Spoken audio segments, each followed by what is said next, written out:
அனைவருக்கும் வணக்கம். நான் அன்னபாரதி பேசுறேன். எத்துணை கடவுள் இருந்தாலும் முருகரை மட்டும் ஏன் தமிழ் கடவுள் அப்படின்ட்டு சொல்றோம்? முருகா முருகா முருகா அந்த வார்த்தையிலே அந்த எழுத்துக்களை எடுத்து பாருங்க. மூ என்ற எழுத்து தமிழ்ல மெல்லினத்தை குறிக்கும். ரு என்ற எழுத்து இடையினத்தை குறிக்கும்.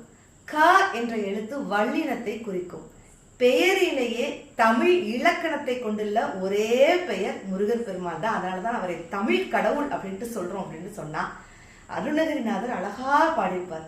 முத்தை திருப்பத்தி திருநகை அத்தி கிரசத்தி சரவண முத்தி கொரு வித்து குருபரை என ஓதும் முக்கட்பரமர்க்கு சுருதியின் முற்பட்டது கற்பி திருவரும் 33 தமரரு மடிப்பேன 10 தலைதத்த கனைதொடு ஒற்றை கிரிமத்தை பொறுதொரு பட்ட பகல் வட்ட திகிரில் இரவாக பக்தர் கிரதத்தை கடவிய பச்சை புயல் மெச்ச தகுபொருள் பச்சித்தொடு ரச்சித்தருள்வதும் ஒரு நாளே தித்தி திய ஒத்த பரிபுர நிறுத்த பதம் வைத்து பைரவி திக்கொட்க நடிக்க கழுகொடு கழுதாட திக்கு பரியட்ட பைரவர் தொக்கு தகு தொக்கு தகு தகு சித்திர பௌரிக்கு திரிகடகு என ஓத கொத்து பறை கொட்ட களமிசை குக்கு குகு குக்கு குகு குத்தி புதை புக்கு பிடி என முதுகுகை கொட்புற்றல நட்பற்ற உணரை வெட்டி வளையிட்டு குலகிரி குத்து பட ஒத்து புருவல பெருமாளே கொட்புற்றல நட்பற்ற உணரை வெட்டி வளையிட்டு குலகிரி குத்து பட